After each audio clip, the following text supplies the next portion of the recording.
And now for part 4 of the computer repair series, we're going to talk about the biggest source of problems, software on the computer. Now, anyone who's been on a computer for any amount of time knows you can get viruses very easily, and there are a lot of programs that offer themselves to be downloaded that they claim will fix your problems, and either they don't or they make it worse. And over the years, I saw a lot of this. The early years, it was a lot worse. Things have gotten better over time. I'd say 2004 through around 2015 was the real big period for this. And since then, it hasn't been so bad. But you would have, I'd go to someone's house. Yeah, my computer is running slow. It doesn't do anything right. It takes forever. And it used to be good. Well, okay, fine. But I look at their computer, and there was one program that I saw on a lot of different computers that was guaranteed to make it run bad. It would bog it down. It would slow it down. 2004 through about 2015, it was really bad. And since then, it hasn't been quite as bad. Maybe the program has gotten a little better. Maybe computers are more powerful now and they can handle the load. But what's that program? I'll tell you in just a minute. Now, I would go to people's computers for many years, and I would see all kind of crazy supposed antivirus solutions on them. Things like XP Pro Virus or Windows 7 Cleanup or Registry Editor, something or other. Any kind of weird logo on the screen that kind of looked like a Windows logo, but you can tell someone just made it. And different words in the title of the program, like Windows 7 Fix Everything program or whatever it may be. But the one computer program I saw on many computers that was guaranteed to cause problems for many years, McAfee. If you had McAfee antivirus in your computer, you had problems because it was always running, taking up system resources, bogging down computers. I look at a computer and probably 3 times out of 4, I would see McAfee. Okay, shut down the process, pause the program, make it stop running, and right away, the computer runs better. I would always, if I was going to do a rebuild in the computer, I would always suggest something else. If they didn't have a paid subscription, they would go with something else. And almost always it made the computer run better. And they're like, wow, how'd you do that? Easy. I got rid of McAfee. That was a guaranteed solution to the problem. Now, when it comes to working on a computer, someone would call me and say, hey, my computer's running slow. Can you fix it? Yeah, no problem. I've been doing it for many years. I would go onto the computer and find, okay, what files do you want to save? Do you already have them backed up off the computer somewhere? Okay, well, I'll save the favorites folder, the downloads, the documents, the photos, anything else they might have in particular on the computer. And you always had to ask people, what type of email do you have? Because most emails are not stored on the computer. They're stored on the servers somewhere. Outlook, Hotmail, Gmail, Comcast, Verizon, AOL, Yahoo, no big deal. You just log back into your account when you get the computer back, and you're there.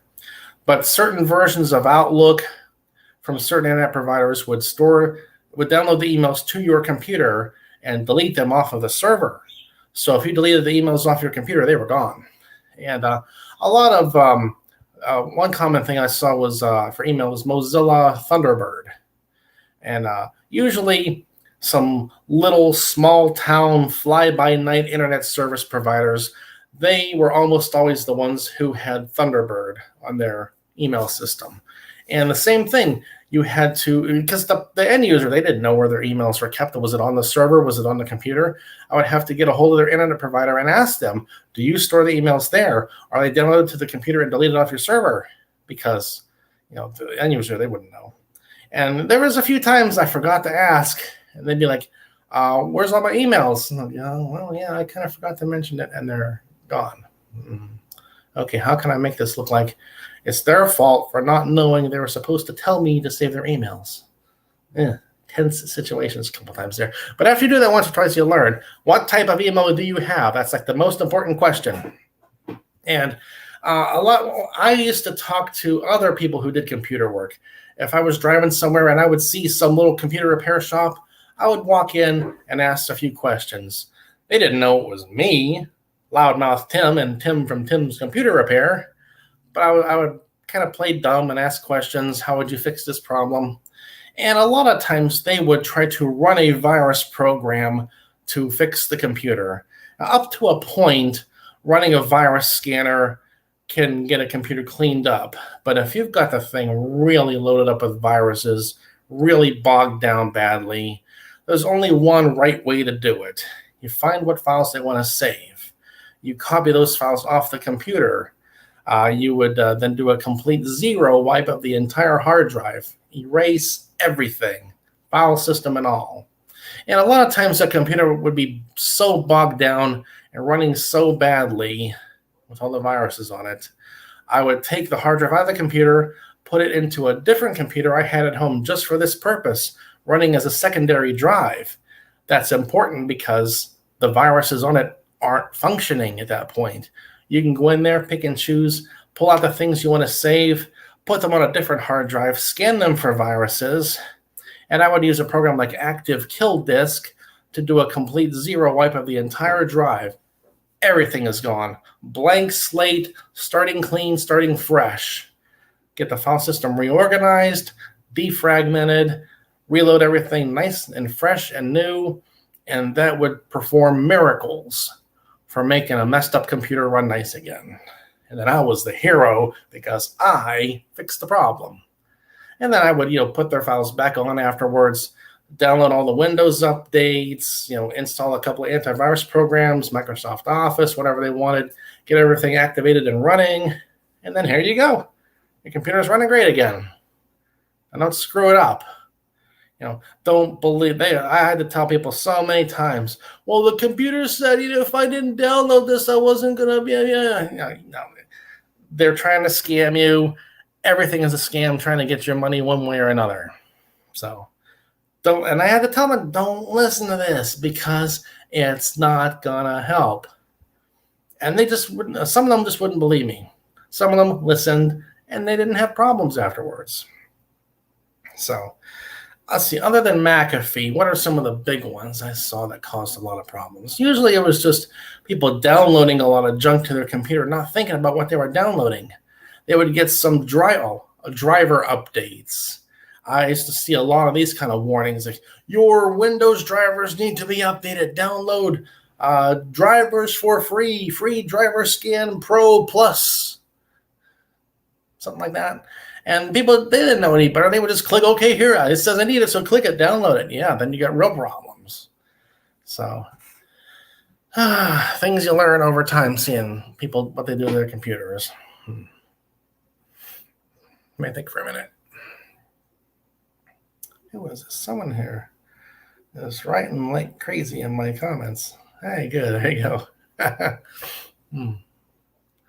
Anyhow, if you're going to do things like this in your computer, here's what you got to do. You get yourself one, maybe, there used to be good free antivirus, like AVG free and Avast free, or ones I used for a long time, and they had a free version that ran fine. But now, even the free version isn't free.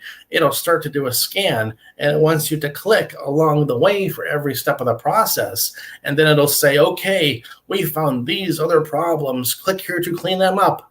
And then you click the button. But first, let me tell you about our subscription packages here for $39.99 or whatever, Yeah, right. I'll just stop the scan at that point and then get me into a paid version of the software. Now, some ones were fine. If you had like a good generic, like what was it? Norton, like a Norton subscription or WebRoot or a paid version of AVG or Avast, it could do fine. But still, you got to not be stupid. You got to know what not to click on the computer. Because the less stuff you download like that, the better. I think I mentioned everything. I'm sure I'll forget something here. Last episode, I forgot to mention about in the advertising episode, I forgot to mention about my web design. I'll update it for you right here from the part 2 advertising episode. When I went to make my website, I didn't start over with fresh code or anything.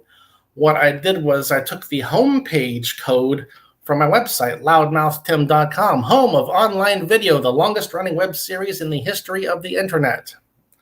I took the code for the homepage, and I would just strip out the pieces I didn't need. Cut this part out, cut that part out, go from 3 columns to 2, change the nested tables and everything until it was the way I wanted it to be. And it was just a very stripped down version of the original code, changes some more to make the file size, smaller, and nothing that had to be there, or nothing that didn't have to be there was there. And then that made the entire homepage for the website, which is now, I haven't paid its hosting for like 2 years, so I don't think it's even there anymore. I tried to look it up once, and I didn't even see it. What is this here? I have a cute face but fat body. Well, I still have fat in my face too. Thank you, but look at this. If I lose 20 or 30 pounds, a lot of this will go away. Okay, I'm getting off subject here. I'm reading comments and nothing here. All right, so what can you do for your software problems? Be really careful about what you download. Whenever some program says you must click here to continue, or you can't back out of a page that you're on, reach over, hold down your power button. Your computer will shut off in about 10 seconds. That'll get you out of anything. And then let off the power button, press it again, restart your computer, and then go back into whatever website you want to go to. But there's always a way to get out of the computer. They'll say, do not shut down your computer because you will get problems. Yeah, right, whatever. Shut it down. I've never seen that actually happen. What are some of the ones I used? Whenever I would rebuild a computer, I would give them a few programs like a free antivirus and Malwarebytes. The free version of Malwarebytes was always a good one. And also the free version of CCleaner. I've used CCleaner and Malwarebytes, oh boy, for 8 to 10 years now. And even if nothing else in the computer would do anything, I would start off by running a scan of Malwarebytes and running a scan of CCleaner, and that would usually straighten it out enough to where the computer would function so I could get through it and see the different files and folders and see what's there. I should have mentioned something else in hardware problems too. I think I forgot to mention this. I'm adding things up this episode. Hard drives were always the biggest failure point by far. I would use Hard Disk Sentinel and HDTune to test the hard drives. And once you did everything in the computer, give it a full zero wipe, scan them again, see how they did. And sometimes that would clean them up and they would be fine. Sometimes it wouldn't. What is this? No, it didn't. All right, I think I covered everything. I'm sure I'll forget something here as soon as we get done with this episode. I don't want to make it too long. We're already over 13 minutes. But software problems, well, that was the cornerstone of Tim's computer repair, coming to your house to fix things. If you could do that, you could be their hero, and everyone, would give you good recommendations, which meant more people would call you. You get more jobs and make more money. Always a good thing. All right, let me think again for a minute. I'm sure that's everything, but as soon as I hit the end broadcast button here, I'm going to think, oh, don't hit the broadcast button. I have one more thing to mention. All right, you go over everything? Okay, let me think. Went over the viruses, all the scam programs you get in the computer, things that try to trick you into downloading other things that it says you need, that you never knew you needed until this mysterious program you never heard of before said you needed it. Yeah, then I never believed that. And McAfee was horrible for a long time. And it was amazing to me how many people had McAfee in their computers. Look at the thing, McAfee. Oh, well, there's half your problem right there, McAfee. And they're like, really? Why?